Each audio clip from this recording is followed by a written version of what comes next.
നമസ്കാരം. ഇന്ത്യയിലെ ഒരു സെക്ടർ അടുത്തൊരു 2 വർഷം കൊണ്ട് ഏകദേശം 6,00,000 കോടി രൂപയുടെ ഒരു പൊട്ടൻഷ്യലുള്ള സെക്ടറായി മാറാൻ പോവുകയാണ്. അപ്പോൾ ഇതുമായി ബന്ധപ്പെട്ട് ഏതൊക്കെ കമ്പനികൾക്കാണ് ഇതിൻ്റെ ഗുണങ്ങൾ കിട്ടുക, അവരുടെയൊക്കെ സ്റ്റോക്ക് പ്രൈസസ് ഉയരുമോ, അല്ലെങ്കിൽ എത്രത്തോളം മടങ്ങ് അവരുടെ സ്റ്റോക്ക് പ്രൈസസ് ഉയരും, എന്നുള്ള കാര്യങ്ങളാണ് ഇന്നത്തെ വീഡിയോയിൽ ഡിസ്കസ് ചെയ്യുന്നത്. അപ്പോൾ ഇതുമായി ബന്ധപ്പെട്ട് നോക്കുകയാണെങ്കിൽ ഈ ഒരു സെക്ടർ മറ്റൊന്നുമല്ല, ഇലക്ട്രോണിക് മാനുഫാക്ചറിങ് സർവീസ് സെക്ടറാണ്. EMS സെക്ടറാണ് ഇതുമായി ബന്ധപ്പെട്ട് പറയുന്നത്. ഈ ഒരു സർവീസ് സെക്ടറുമായി ബന്ധപ്പെട്ടുള്ള പ്രോഡക്റ്റ് എന്ന് പറയുന്നത് സെമി കണ്ടക്ടർ, അതുപോലെ തന്നെ റിലേറ്റഡ് പ്രോഡക്റ്റാണ്. അപ്പോൾ നമുക്ക് എല്ലാവർക്കും അറിയാം, മൊബൈൽ ഫോൺ, ലാപ്ടോപ്പ്, കമ്പ്യൂട്ടർ, അല്ലെങ്കിൽ ഇലക്ട്രോണിക്കലി ബേസ്ഡ് ആയിട്ടുള്ള ഏതൊരു ഡിവൈസസും, ഈവൻ മൗസ്, നമ്മളുടെ ഇയർപോഡ്, ഇങ്ങനെയുള്ള എല്ലാ സംഭവങ്ങളുടെയും ഇതിൻ്റെ ഒരു ബേസിക്സ് തിങ്സ് എല്ലാം നമുക്ക് ഇപ്പോൾ ഇന്ത്യ എക്സ്പോർട്ട് ചെയ്യുകയാണെന്ന് കാണാൻ പറ്റും, അല്ലെങ്കിൽ ഇമ്പോർട്ട് ചെയ്യുകയാണെന്ന് കാണാൻ പറ്റും. അതൊക്കെ മെയിൻലി നമ്മൾ ചൈനയെ അല്ലെങ്കിൽ മറ്റു രാജ്യങ്ങളെ ഡിപ്പെൻഡ് ചെയ്യുകയാണെന്ന് കാണാൻ പറ്റും. അപ്പോൾ ഈ ഒരു സെക്ടറിൽ വളർന്നു വരുന്ന ഇന്ത്യയുടെ മാർക്കറ്റിൻ്റെ ആവശ്യകതയും മറ്റും കണക്കിലെടുത്തുകൊണ്ട് ഗവൺമെൻറ് ഓഫ് ഇന്ത്യ ഇതിനെ ഒരുപാട് സപ്പോർട്ട് ചെയ്യുന്നതായിട്ട് കാണാൻ പറ്റുന്നതാണ്. അപ്പോൾ ഇതുമായി ബന്ധപ്പെട്ട് സെമി കണ്ടക്ടർ അല്ലെങ്കിൽ ഇലക്ട്രോണിക് മാനുഫാക്ചറിങ് സെക്ടറുമായി ബന്ധപ്പെട്ടുള്ള ഒരുപാട് കമ്പനികൾക്ക് ഇതിൻ്റെ ഗുണം കിട്ടും. അത് ഗുണം കിട്ടുന്നുണ്ട് എന്നുള്ള കാര്യങ്ങളും നമ്മളിപ്പോൾ ഇതിൻ്റെ ഓരോരോ ഷെയർ പ്രൈസസും അല്ലെങ്കിൽ കമ്പനികളുടെ ഷെയർ അനാലിസിസ് ചെയ്യുമ്പോൾ തന്നെ നമ്മൾക്ക് വ്യക്തമാവുന്നതാണ്. അപ്പോൾ ഇതുമായി ബന്ധപ്പെട്ടുള്ള ഏകദേശം 5 കമ്പനിയായിട്ടുള്ള ആണ് ഇതിൻ്റെ ഒരു ഗുണങ്ങൾ ഇതാവാൻ പിന്നെ ഉതകുന്ന കമ്പനികൾ എന്ന് പറയുന്നത്. അപ്പോൾ ഇതുമായി ബന്ധപ്പെട്ട് ഇത് ആര് അനൗൺസ് ചെയ്യുന്നത്? ഇന്ത്യയിലെ ഏറ്റവും വലിയ വെൽത്ത് മാനേജ്മെൻറ്റ് സെക്ടറിൽ വർക്ക് ചെയ്യുന്ന, ഇന്ത്യയിലെ വെൽത്ത് മാനേജ്മെൻറ്റ് സെക്ടറിലെ വൺ ഓഫ് ദ ബിഗ്ഗസ്റ്റ് ആയിട്ടുള്ള മോട്ടിലാൽ ഓസ്വാൾ അവരുടെ ഒരു bullish stance on the 5 EMS companies where it sees potential upside of up to 25% each over the next 12 months. Next 12 മന്തിൽ 25% അപ്സൈഡ് അവർ പ്രതീക്ഷിക്കുകയാണ്. These 5 sectors benefit from the electronic manufacturing becoming a 6 lakh crore industry in financial year 27.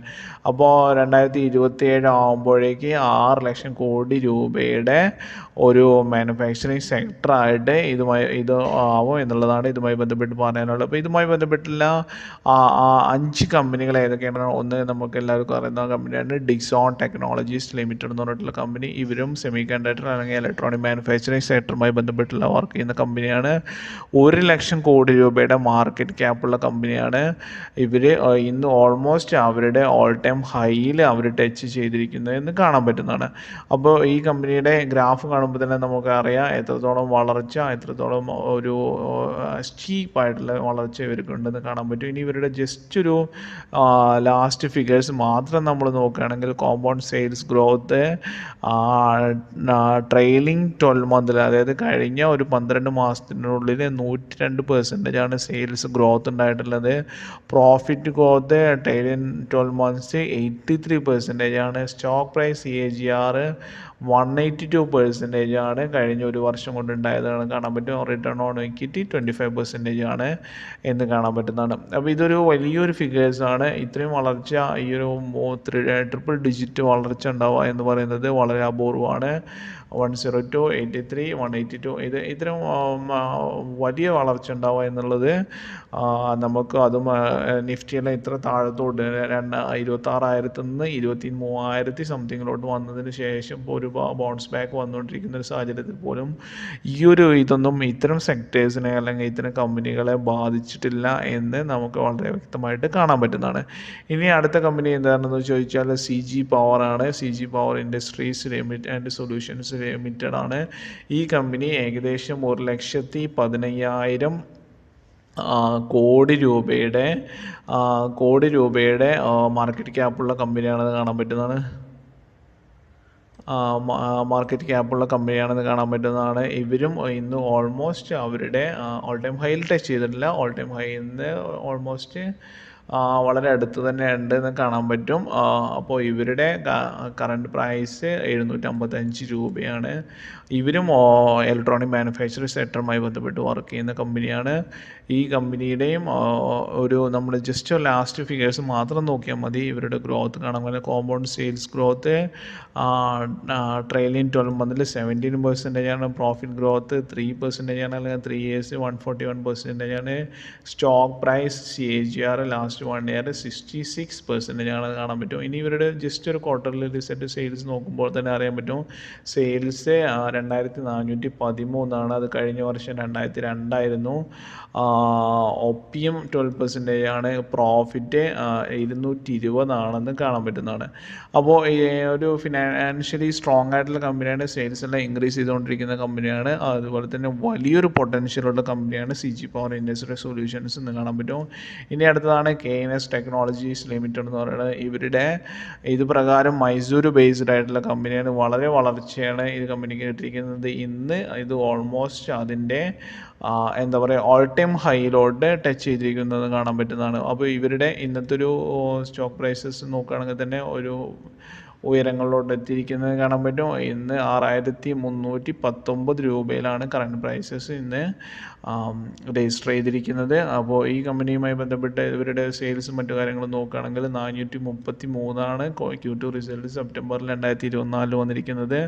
All time high ആണ്. Operating profit margin 17%. Net profit 63 കോടി രൂപയാണ്. 63 കോടി രൂപ എന്ന് പറയുന്നത് ഓൾ ടൈം ഹൈ ആണ് കാണാൻ പറ്റുന്നതാണ്. ഇനി ഇവരുടെ ട്രെയിലിംഗ് 12 മന്ത് നോക്കുകയാണെങ്കിലും സെയിൽസ് 1475, ഓപ്പറേറ്റിംഗ് നെറ്റ് പ്രോഫിറ്റ് 187 എന്നെല്ലാം പറയുന്നതും അവരുടെ ഒരു ഓൾ ടൈം ഹൈ ആണെന്ന് കാണാൻ പറ്റും. അപ്പോൾ കമ്പനി വളരെയധികം പ്രോഫിറ്റിൽ ആണ് പോയിക്കൊണ്ടിരിക്കുന്നതെന്ന് കാണാൻ പറ്റും. Stock price CAGR last 1 year 160% ആണെന്ന് കാണാൻ പറ്റുന്നതാണ്. ഇനി ആംബർ എൻ്റർപ്രൈസസ് ലിമിറ്റഡ് എന്ന് പറഞ്ഞിട്ടുള്ള കമ്പനി, അവരുടെ കമ്പനി മാർക്കറ്റ് ക്യാപ്പ് 20,438 കോടി രൂപയുടെ മാർക്കറ്റ് ക്യാപ്പുള്ള കമ്പനിയാണ്. അപ്പോൾ ഈ കമ്പനിയുടെ കറണ്ട് പ്രൈസ് 6051 ആണെന്ന് കാണാൻ പറ്റും. അപ്പോൾ ഇവരും ഓൾമോസ്റ്റ് ഓൾ ടൈം ഹൈയുടെ ഓൾമോസ്റ്റ് അടുത്തായിട്ട് തന്നെ ഇന്ന് പിന്നെ രജിസ്റ്റർ ചെയ്തിരിക്കുന്നത് കാണാൻ പറ്റും. അപ്പോൾ ഇവരുടെ ഒരു സെയിൽസ് ഗ്രോത്തും എല്ലാം തന്നെ നമ്മൾക്ക് പ്രിഫറബിളി കാണാൻ പറ്റുന്നതാണ്. ഹൈലി പൊട്ടൻഷ്യൽ ഗ്രോത്ത് ഉള്ള കമ്പനിയാണ്. അപ്പോൾ stock price CAGR last 1 year 93% ആണ് കാണാൻ പറ്റുന്നതാണ്. അപ്പോൾ ഇവരുടെ ഇത്തരം കമ്പനികളാണ്. അതിന് അടുത്തുള്ളതാണ് സിർമ SGS ടെക്നോളജീസ് ലിമിറ്റഡ് എന്ന് പറഞ്ഞിട്ടുള്ള കമ്പനി. 10,000-ഓളം മാർക്കറ്റ് ക്യാപ്പുള്ള കമ്പനിയാണ്.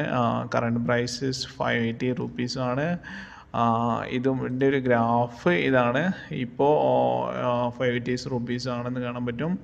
ഈ കമ്പനിയുടെ ഒരു സെയിൽസും മറ്റും ഇൻക്രീസ് ചെയ്തിരിക്കുന്നതും നമ്മൾക്ക് കാണാൻ പറ്റുന്നതാണ്. നെറ്റ് പ്രോഫിറ്റാണ് ഇവരുടെ നെറ്റ് പ്രോഫിറ്റ് സെപ്റ്റംബർ 2024 40 crore ആയിരുന്നു. അത് ഓൾ ടൈം ഹൈ ആണ്. അതുപോലെ തന്നെ പ്രോഫിറ്റ് ആൻഡ് ലോസ് ഗ്രാഫ് നോക്കുമ്പോഴും ഇവരുടെ പ്രോഫിറ്റ് 125 ആണ്. അതും ഓൾ ടൈം ഹൈ ആണെന്ന് കാണാൻ പറ്റും. അതിൽ ട്രെയിലിംഗ് 12 മന്തിൻ്റെ റീസൺസ് ആണ് നമ്മൾ പറയുന്നത്. സ്റ്റോക്ക് പ്രൈസ് CAGR വലിയൊരു ഡിഫറൻസസ് ഒന്നും കാണുന്നില്ല. പക്ഷേ ഈ ഒരു കമ്പനിക്കും വലിയൊരു പൊട്ടൻഷ്യലുള്ള കമ്പനിയാണ്. ഇത്തരം കമ്പനികളെ ഗവൺമെൻറ് ബാക്കപ്പ് ചെയ്യുന്നുണ്ട്. ഇത്തരം കമ്പനികൾക്ക് വേണ്ടുള്ള പ്രോത്സാഹനങ്ങൾ ഗവൺമെൻറ് നൽകുന്നുണ്ടെന്ന് കാണാൻ പറ്റുന്നതാണ്. അപ്പോൾ ഈ ഒരു 5 കമ്പനികളും ജസ്റ്റ് മോട്ടിലാൽ ഓസ്വാളിൻ്റെ ഒരു ബുള്ളിഷ് സ്റ്റാൻസ് വഴി അവർ ഡിക്ലെയർ ചെയ്തിരിക്കുന്ന കമ്പനികളാണ്. അപ്പോൾ ഈ കമ്പനികളിലും മറ്റും ഒരു ഇൻവെസ്റ്റ് ചെയ്യാനുള്ള സജഷൻ അല്ല ഇവിടെ പറയുന്നത്. ബട്ട് ഇത്തരം കമ്പനികൾ നിങ്ങളെ ജസ്റ്റ് അനലൈസ് ചെയ്യുക. അതുപോലെ തന്നെ നിങ്ങൾ ഫിനാൻഷ്യൽ അഡ്വൈസറുടെ അനലൈസേഷന് ശേഷം മാത്രം ഇൻവെസ്റ്റ് ചെയ്യുക, അല്ലെങ്കിൽ സെല്ല് ചെയ്യുക എന്നുകൂടെ ഞാൻ ഓർമ്മിപ്പിക്കുകയാണ്.